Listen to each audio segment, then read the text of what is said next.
नमस्कार। आप देख रहे हैं नेशनल हेराल्ड, कौमी आवाज और नवजीवन की ये खास पेशकश। आज हमारी चर्चा का विषय है बिहार।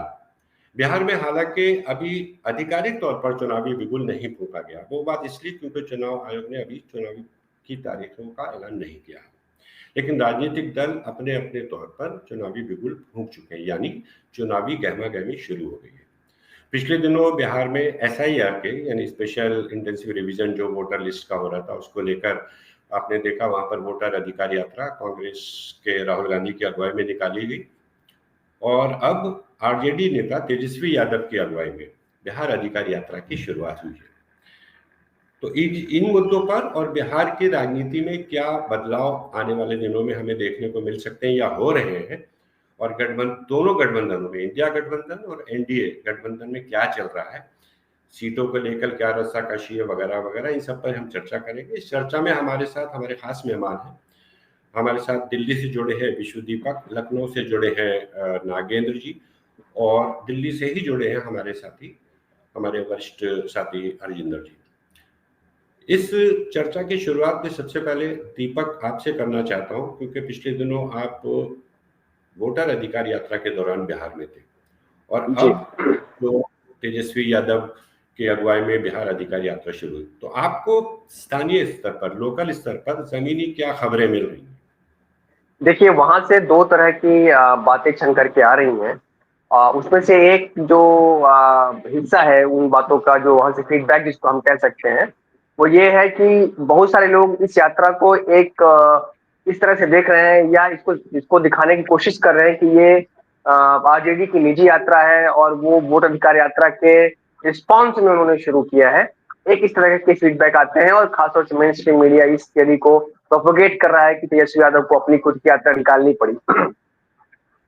लेकिन दूसरा जो इसका जो दूसरे तरह का जो फीडबैक वहां से मिल रहा है, और हम लोगों मैंने कई लोगों से बात की पिछले दिनों, और जो मेरी भी समझ है क्योंकि वहां पे मैं गया और मैं कई सारे इलाकों में घूमा, पटना से लेकर के आरा बक्सर की इस तरह के इलाके में, वहाँ वहाँ उधर बेगूसराय तक। इसके पहले मैं वहाँ पूर्णिया और सीमांचल के इलाके में भी गया हुआ था।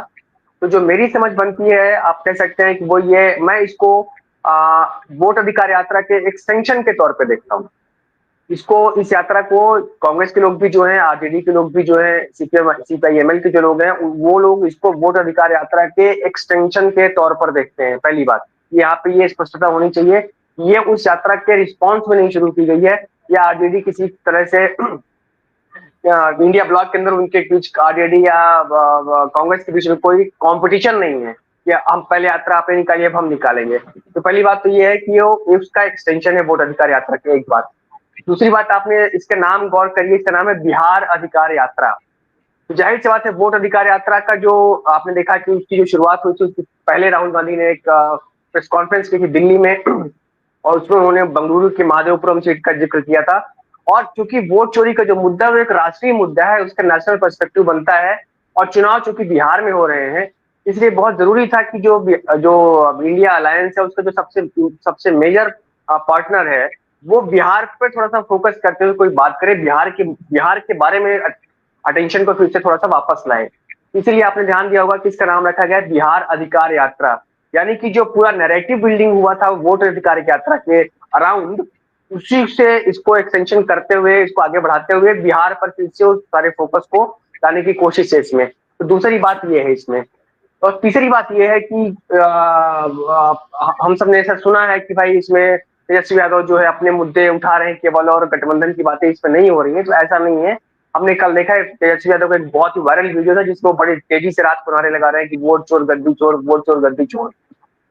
तो कहीं ना कहीं इस यात्रा में दो तीन तरह के जो हमें चीजें दिखाई पड़ रही है, वो ये है, उसी वोट चोर गद्दी छोड़ के जो मोमेंटम बना था उसको थोड़ा सा आगे बढ़ाना, फोकस को दोबारा बिहार पर फोकस करना, अटेंशन को, अलायंस के अटेंशन को भी, उनके कार्यकर्ताओं के अटेंशन को भी बिहार सेंट्रिक बनाना।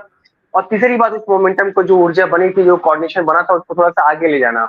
हाँ, इसमें एक चीज जरूर है जो कि मुझे लगता है कि अभी मिसिंग है, और हो सकता है कि आने वाले दिनों में उसको आपको कोर्स करेक्शन देखने को मिले। वो ये है कि तेजस्वी जो है, being head of the coordination committee, मेरे ख्याल से इसमें जो है सिंबॉलिकली भी आपका जरूरी था ये कि कांग्रेस के या लेफ्ट के लोगों को इसमें कहीं ना कहीं किसी न किसी प्रकार से शामिल किया जाना चाहिए था, ताकि कम से कम दिखाई तो पड़े जो सिनर्जी आपकी बनी थी वोट अधिकार यात्रा के दौरान वो दिखाई पड़े, मैसेज जाए, ताकि जो ये जो जिसको हम गोदी मीडिया कहते हैं उसको जो खेलने का मौका मिला है वो ना मिले। मेरे ख्याल से इसमें कोर्स करेक्शन की बातें हो रही हैं और हो सकता है कि आने वाले दिनों में आपको इस पे कुछ दिखाई भी पड़े इस तरह की चीजें। ठीक है, जैसा कि दीपक आपने बताया कि ये दरअसल इसको वोट अधिकार यात्रा के एक्सटेंशन के तौर पर ही देखा जाना चाहिए जो बात हो रही है। तेजस्वी यादव ने अपनी यात्रा ये शुरू करने से पहले अपने सोशल मीडिया पर पोस्ट किया, उसमें लिखा नव जागरण नौकरी का, परचम पलायन मुक्ति का और महासंग्राम महंगाई के खिलाफ। यानी उन्होंने अपने मुद्दे जनता के सामने रख दिए। लेकिन इसमें दिलचस्प बात यह है कि लगभग यही मुद्दे 2020 के चुनाव में तेजस्वी यादव लेकर मैदान में उतरे थे और उसका उनको काफी अच्छा असर भी देखने को मिला था। नागेंद्र जी, ये जो नए तरीके से पुराने मुद्दे को वो सामने रख रहे हैं और उसको बल्कि और विस्तारित करके सब हर तबके से जुड़ने की कोशिश कर रहे हैं, चूंकि उन्होंने एक अगली पोस्ट में शिक्षकों, छात्रों, महिलाओं, गरीब, वंचित सबका जिक्र किया। तो इसको लेकर जो एक नए किस्म की राजनीति आरजेडी की तरफ से दिख रही है, उसको लेकर क्या राजनीतिक सरगोशियां सुनाई दे रही है बिहार में? देखिए तस्लीम साहब, एक तो मैं उस बात पर थोड़ा विस्तार देना चाहूंगा जो अभी दीपक कर रहे थे कि जो लोग ये नैरेटिव बनाना चाह रहे हैं कि आरजेडी की यात्रा है और यात्रा का काउंटर है, यात्रा के का एक दूसरा पहलू है, तो ये दिमाग से निकाल देना चाहिए। मैं वो बयान याद करना चाहूंगा जब इसी राहुल गांधी की यात्रा के दौरान तेजस्वी यादव से किसी ने पूछा था कि इतने जिले छोड़ क्यों दिए, तो तेजस्वी ने बहुत कैटेगरिकल जवाब दिया था, कुछ भी छोड़ा नहीं गया है, बहुत समय बाकी है, अभी हमें जिले जिले नहीं ब्लॉक ब्लॉक घर घर जाना है। तो ये चीज बहुत क्लियर है। ये इसमें भाई इसको इस तरह से भी देखा जाना चाहिए ना कि क्या राहुल गांधी की यात्रा के बाद क्या कोई वैक्यूम आ जाना चाहिए था? वैक्यूम नहीं आना चाहिए। उसको विस्तार देने की एक बहुत ही सार्थक, बहुत ही रचनात्मक कोशिश है।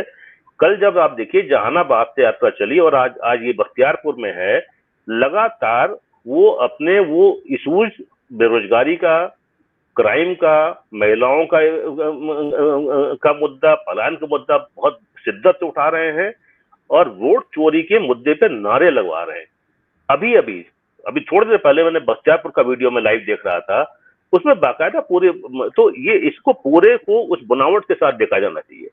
और ये भी देखा जाना चाहिए कि राहुल गांधी की यात्रा के दौरान तेजस्वी यादव और माले का, तीर्थंकर भट्टाचार्य या सारे लोगों का जो अलायंस दिखाई पड़ा, जो अंडरस्टैंडिंग दिखाई पड़ी, उससे बेचैनी कहां पर है, हमें उस पर जोर ध्यान देना चाहिए। इस यात्रा की सफलता, उस यात्रा की सफलता और इस यात्रा की सफलता से जो बेचैनी हुई है एनडीए में, वो आप इस रूप में देख सकते हैं कि राहुल गांधी आके चले गए, लेकिन एनडीए की बेचैनी का आलम यह है कि प्रधानमंत्री 2 बार आके जा चुके हैं, जेपी नड्डा 2 से 3 बार आके जा चुके हैं, आज रात अमित शाह पहुंच रहे हैं, वो 2 दिन यहाँ रहेंगे।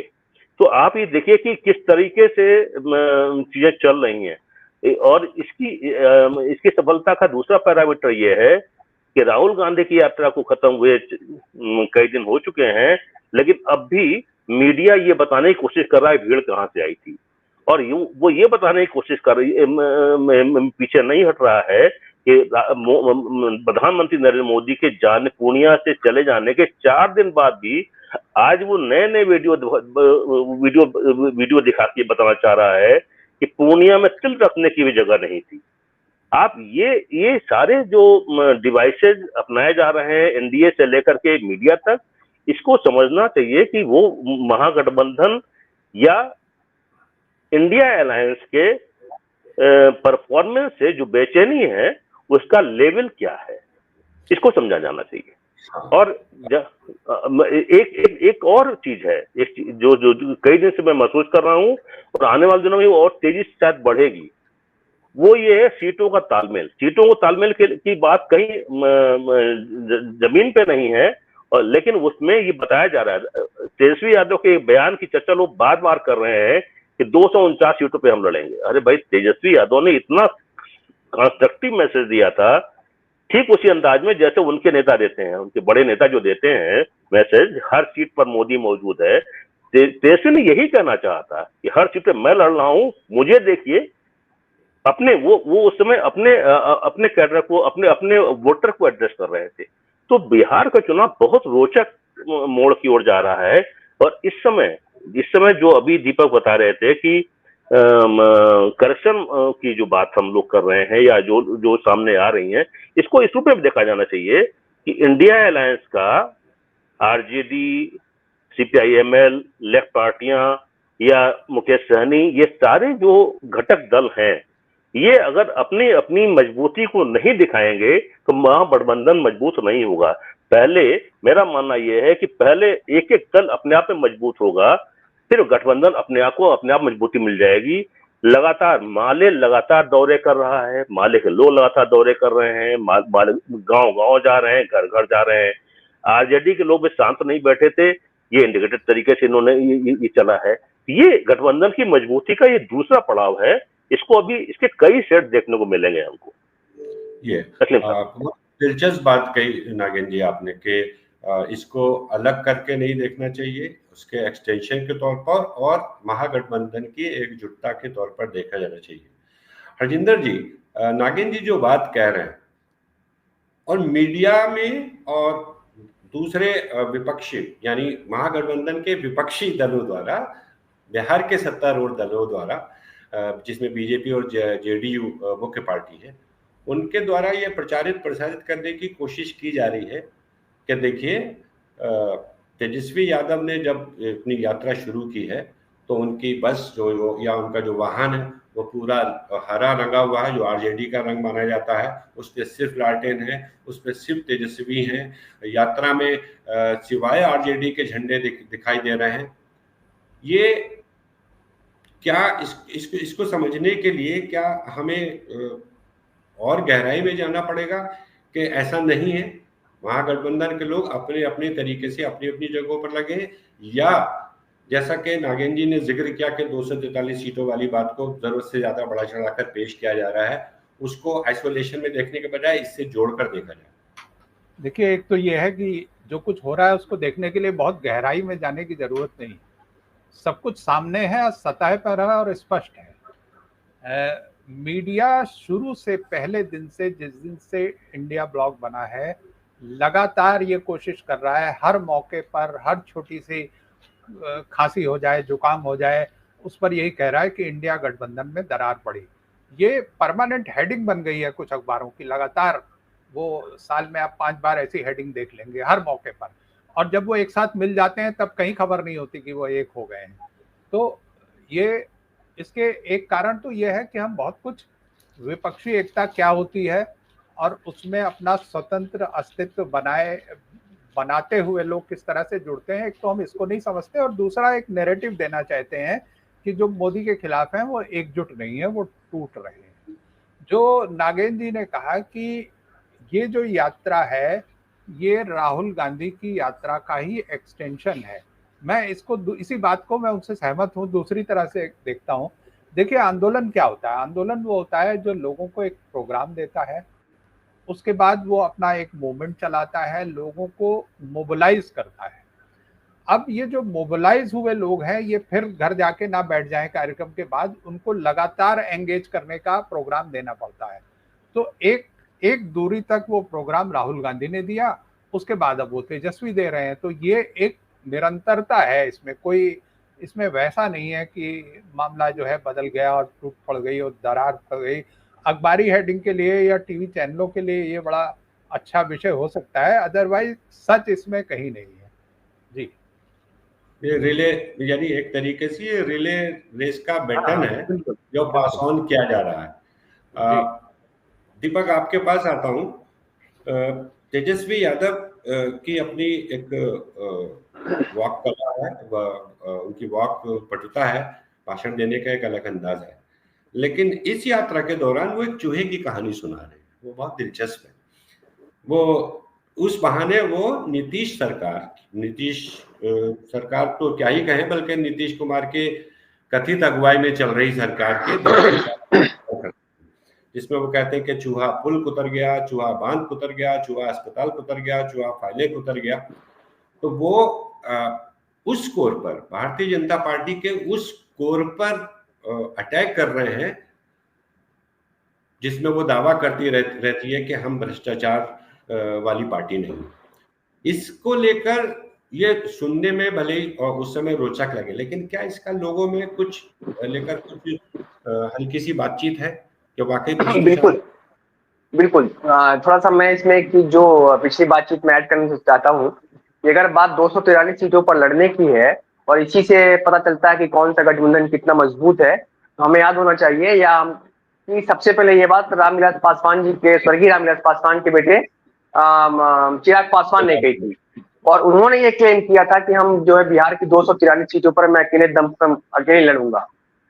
तो ये इस पे तो किसी ने नहीं कहा कि एनडीए की जो मजबूती जो है खतरे में है।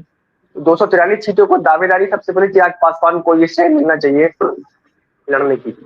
अब बात आती है जो चूहे वाली, तो उन्होंने बहुत अच्छा मेटाफर यूज किया है भ्रष्टाचार को बताने के लिए।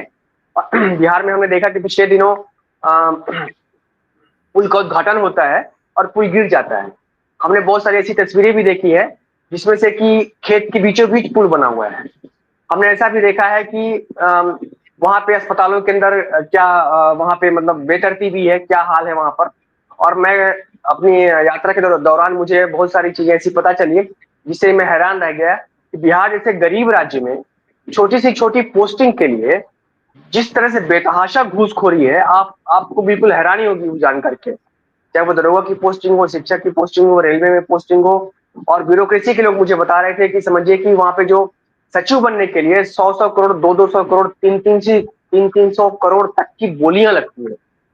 और जो सचिव है वहां पर नीतीश सरकार के अंदर जो काम कर रहे हैं, वो अपने लिए फाइनेंसर ढूंढ करके लाते हैं। ये भी मुझे पता चला, मैं हैरान रह गया कि पता चला कि देश की एक लॉबी है, एक बड़े कोई बिजनेसमैन है, वो फलाने सचिव को प्रमोट कर रहे हैं, वो कह रहे हैं कि हम 200 करोड़ देंगे। एक दूसरे फाइनेंसर हैं, बड़े उद्योगपति हैं, आंध्र प्रदेश के हैं, वो कह रहे हैं कि हम आप इस सचिव को प्रमोट करिए, हम आपको 500 करोड़ देंगे। इस तरह की वहां पर बोलियां लग रही हैं। तो उसको वो सिंबलाइज करते हैं, उसको वो एक मेटाफर की तरह बता रहे हैं कि भ्रष्टाचार का जो चूहा है वो बिहार को खा रहा है। इसमें से एक चीज और है जो लोग मजे के लिए कह रहे हैं, वो ये है कि वहां पे कम्युनिटी है, मुसहर कम्युनिटी, हम सब जानते हैं, और उसको रिप्रेजेंट करते हैं जीतनराम मांझी जी। और मांझी जी का दर्द मैं आपको मुझे लगता है कि लोगों को पता होना चाहिए कि मांझी जी ने 11 साल पहले वो सीएम बने थे और उनको नीतीश जी ने ही बनाया था कि उन्होंने उनको हटा दिया। फिर मांझी जी ने अपनी एक पार्टी बनाई, वो कभी इधर कभी उधर करते रहे, और उनका दर्द ये है कि मांझी जी की पार्टी को अभी भी राष्ट्रीय पार्टी का दर्जा हासिल नहीं। तो वो हमेशा जो है उनका ये दर्द है, और वो कहते हैं मतलब एनडीए ब्लॉक के अंदर वो इतना ज्यादा प्रेशराइज कर रहे हैं लोगों को कि आप हमें कम से कम 15 से 20 सीटें दीजिए, तब हम जाके 5-6 सीटें जीतेंगे, तब जाकर के हमारी पार्टी को राष्ट्रीय पार्टी का दर्जा मिलेगा।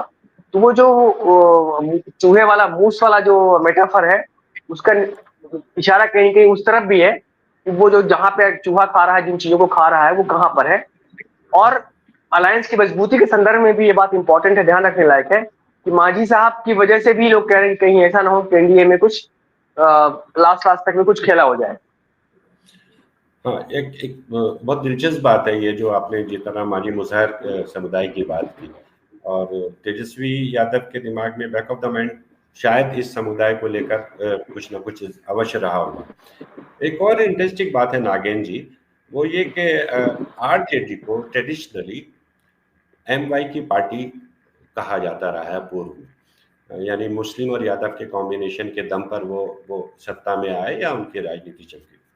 लेकिन एक दो चर्चाओं में मैंने सुना, आपने भी शायद सुना होगा, कि अब एमवाई के कहते हैं ना एब्रीविएशन बदला, उसके माने बदले, अब उस एमवाई को महिला और यूथ के तौर पर पेश किया जा रहा है आरजेडी की तरफ से।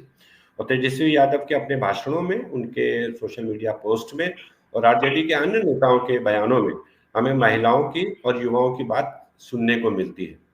तो ये एक नया आकर्षण है बनेगा वोटर के लिए। नहीं, ये बिल्कुल सही है कि 2020 के चुनाव से जो शुरुआत हुई थी, ये तेजस्वी यादव के साथ यूथ बहुत बड़ी संख्या में 2020 में ही जुड़ गया था, और महिलाएं उसके बाद अब जाके जुड़ी हैं। महिलाओं का बड़ा चंक इस समय तेजस्वी यादव से बहुत अच्छी तरह प्रभावित है, और इसमें बड़ी संख्या यूथ की है। मैं एक चीज यहाँ ये भी ध्यान दिलाना चाहूंगा, ये देखिए MY समीकरण तो बहुत पुराना है, आज भी उनके साथ है, उसमें कहीं कोई कंफ्यूजन नहीं है। लेकिन ये कहानी MY से काफी आगे जा चुकी है। सच बात यह है कि यूथ एंड महिलाएं अक्रॉस कास्ट लाइन तेजस्वी के साथ काफी अच्छी संख्या में जुड़े हैं। अभी एक लेटेस्ट सर्वे हुआ है बिहार में, वो किसका सर्वे दिमाग से उतर गया मेरे, अभी लेटेस्ट सर्वे हुआ है, उसमें आप देखेंगे कि यूथ का सबसे बड़ा चंक अगर किसी के साथ है तो वो तेजस्वी के साथ है।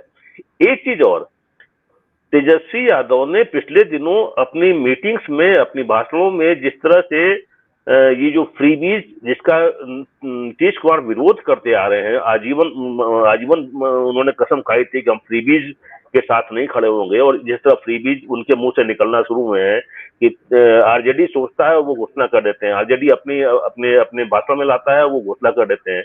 तो उसकी बहुत अच्छी काट की है तेजस्वी यादव ने अपने भाषणों में, कि वो बार बार ये बात पे हैम्पर कर रहे हैं तेजस्वी कि नीतीश कुमार वो शख्स हैं जो घोषणा भी कर रहे हैं और लाठी भी मार रहे हैं। एक अविश्वास का, नीतीश को लेकर के पहली बार ऐसा हुआ है कि अविश्वास का माहौल बना दिया है, कहीं न कहीं संदेह लोग करने लगे कि हाँ ये नीतीश तो ऐसा नहीं करते थे। तो ये तेजस्वी की बड़ी सफलता है, और ये सफलता कहीं न कहीं उस सपोर्ट को, बेस को बढ़ाने जा रही है।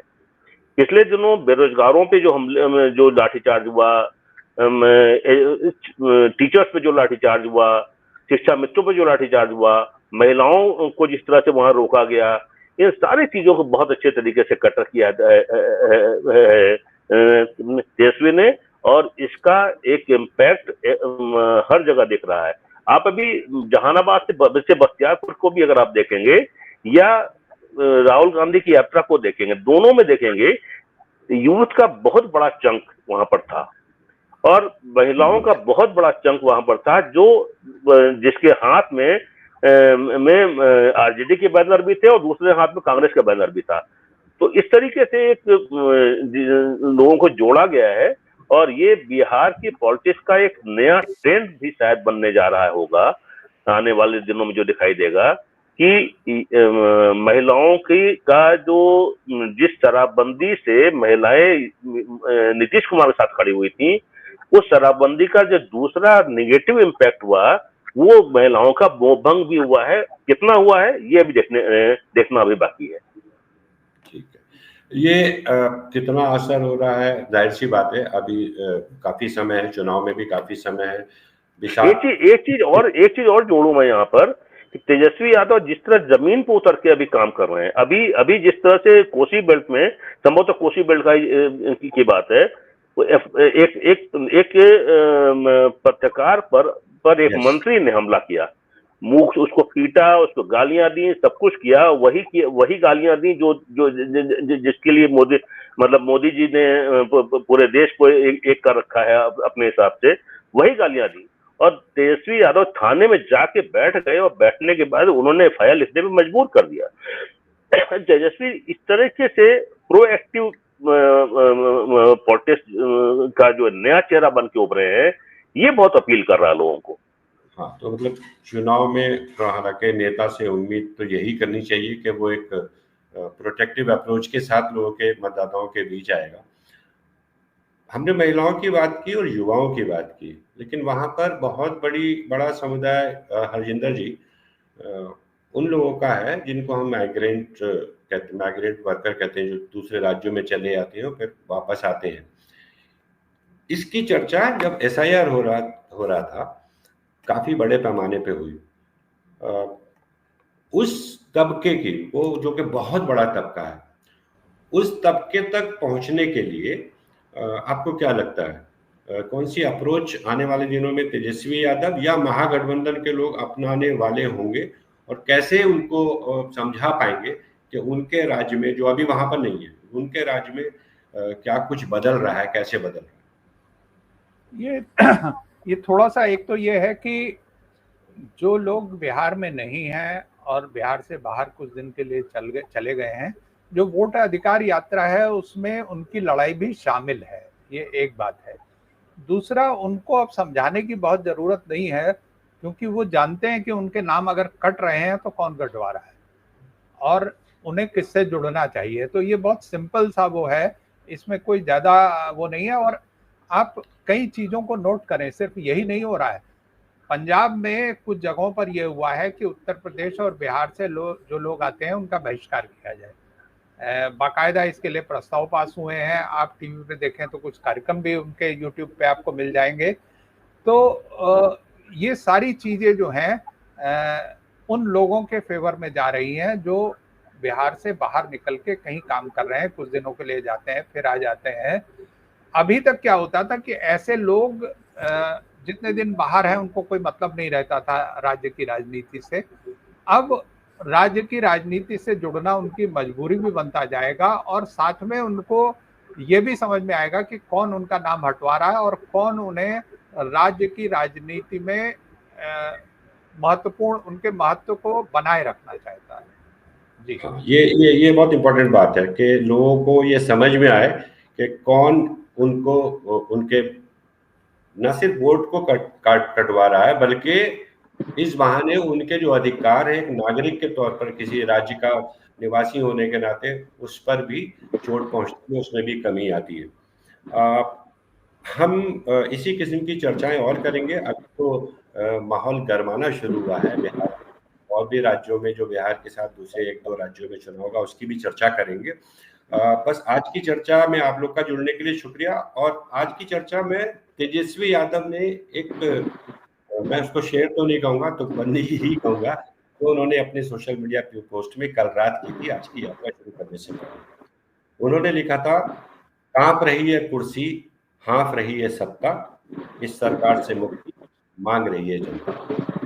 उनकी ये बात कितनी सही होगी या नहीं होगी, पुरानी लाइन है जो हम लोग पत्रकारीय लिखावट में अक्सर कहते हैं कि तो आने वाला वक्त ही बताएगा। अभी बहुत जल्दी है। आप सब लोगों का बहुत बहुत शुक्रिया। नमस्कार।